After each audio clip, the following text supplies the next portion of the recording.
Radhe Radhe everyone, स्वागत है आपका आपके अपने यूट्यूब चैनल राधे की कृपा में। आज मैं आपको मेरी इस वीडियो में गजेंद्र मोक्ष की कथा श्रवण करवाऊंगी, तो आप वीडियो को एंड तक ज़रूर देखिए।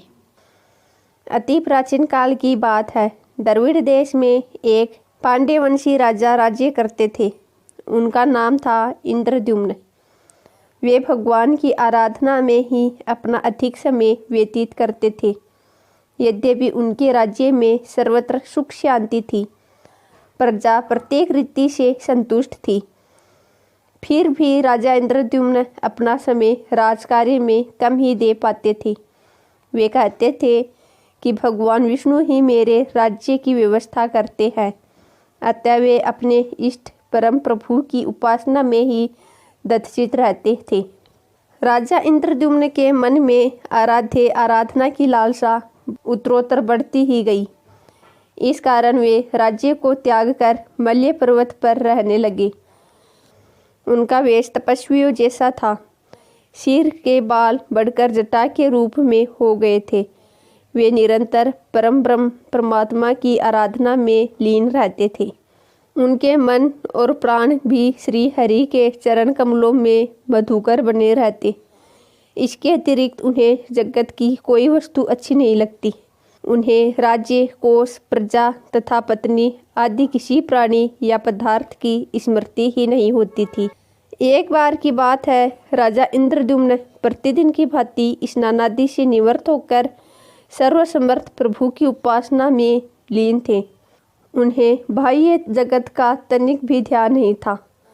संयोगवश उसी समय महर्षि अगस्त्य अपने समस्त शिष्यों के साथ वहां पहुंच गए, लेकिन न पाद्य, न अज्ञेय और न स्वागत। मौनव्रती राजा इंद्रद्युम्न परम प्रभु के ध्यान में मग्न थे। इससे महर्षि अगस्त्य कुपित हो गए। उन्होंने इंद्रद्युम्न को शाप देते हुए कहा, इस राजा ने गुरुजनों से शिक्षा ग्रहण नहीं की है और अभिमानवश परोपकार से निवृत्त होकर मनमानी कर रहा है। ब्राह्मणों का अपमान करने वाला यह राजा हाथी के समान जड़ बुद्धि है, इसलिए इसे घोर अज्ञानमयी हाथी की योनि प्राप्त हो। महर्षि अगस्त्य भगवत भक्त इंद्रद्युम्न को यह श्राप देकर चले गए। राजा इंद्रद्युम्न ने इसे भी भगवान का मंगलमय विधान समझकर प्रभु के चरणों में सिर रख दिया। क्षीराब्दी में 10 सहस्त्र योजन लंबा, चौड़ा और ऊंचा त्रिकुट नामक पर्वत था। वह पर्वत अत्यंत सुंदर और श्रेष्ठ था। उस पर्वतराज त्रिकुट की तराई में ऋतुमान नामक भगवान वरुण का क्रीड़ा कानन था। उसके चारों ओर दिव्य वृक्ष सुशोभित थे। वे वृक्ष हमेशा पुष्पों और फूलों से लदे रहते थे। उसी क्रीड़ा कानन ऋतुमान के समीप पर्वत श्रेष्ठ त्रिकुट के गहन वन में हाथियों के साथ अत्यंत शक्तिशाली और अमित पराक्रमी गजेंद्र रहता था। वह गजेंद्र कोई और नहीं, राजा इंद्रद्युम्न ही थे, जिन्हें श्रापवश हाथी की योनि में जाना पड़ा। एक बार की बात है, गजेंद्र अपने साथियों सहित प्यास की तीव्रता से व्याकुल हो गया। वह कमल की गंध से सुगंधित वायु को सूंघकर एक चित्ताकर्षक विशाल सरोवर के पास पहुंचा। गजेंद्र ने उस सरोवर के निर्मल, शीतल और मीठे जल में प्रवेश किया। पहले तो उसने जल पीकर अपनी प्यास बुझाई, फिर जल में स्नान कर अपना श्रम दूर किया। उसके बाद उसने जल क्रीड़ा प्रारंभ कर दी। वह अपनी सूंड में जल भरकर उसकी फुहारों से हथनियों को स्नान कराने लगा। तभी अचानक गजेंद्र ने सूंड उठाकर चित्कार की। पता नहीं किधर से एक मगर ने आकर उसका पैर पकड़ लिया। गजेंद्र ने अपना पैर छुड़ाने के लिए पूरी शक्ति लगाई, परंतु उसका वश नहीं चला, पैर नहीं छूटा। अपने स्वामी गजेंद्र को ग्रहग्रस्त देखकर हथिनियाँ, कलप और अन्य गज अत्यंत व्याकुल हो गए। वे सूंड उठाकर चिंगाड़ने और गजेंद्र को बचाने के लिए सरोवर के भीतर बाहर दौड़ने लगे। उन्होंने पूरी चेष्टा की, लेकिन वे सफल नहीं हुए। गंधर्व श्रेष्ठ हु महर्षि देवल के श्राप से ग्राह्य हो गए थे। वे भी अत्यंत पराक्रमी थे।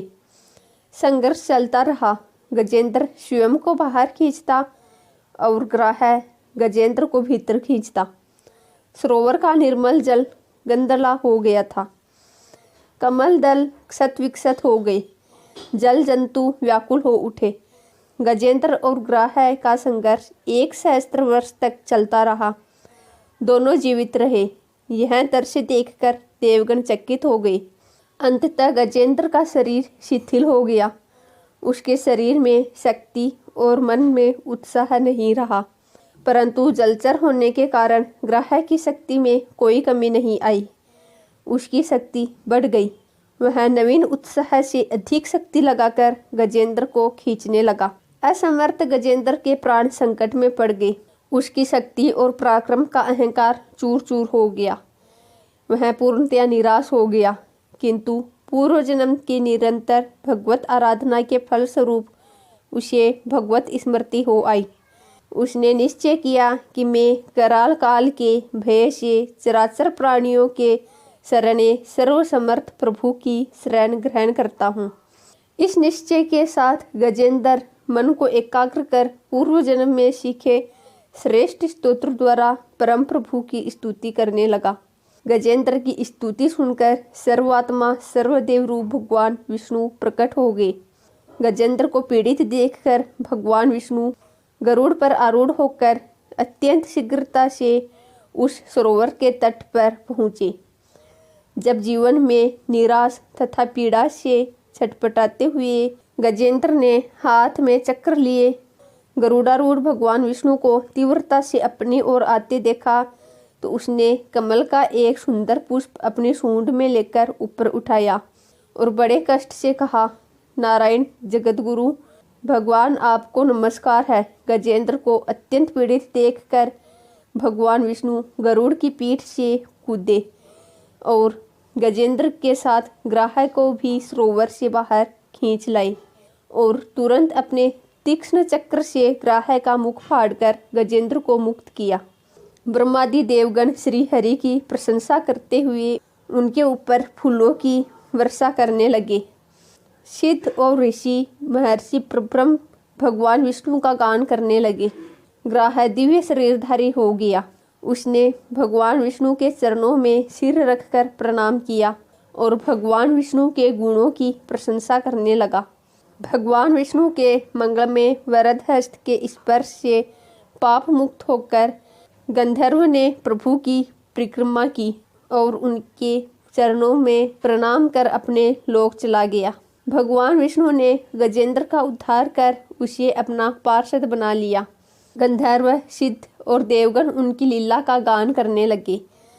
गजेंद्र की स्तुति से प्रसन्न होकर भगवान विष्णु ने कहा, प्यारे गजेंद्र, जो लोग ब्रह्म मुहूर्त में उठकर तुम्हारी की हुई स्तुति से मेरा स्तवन करेंगे, उन्हें मैं मृत्यु के समय निर्मल बुद्धि प्रदान करूंगा।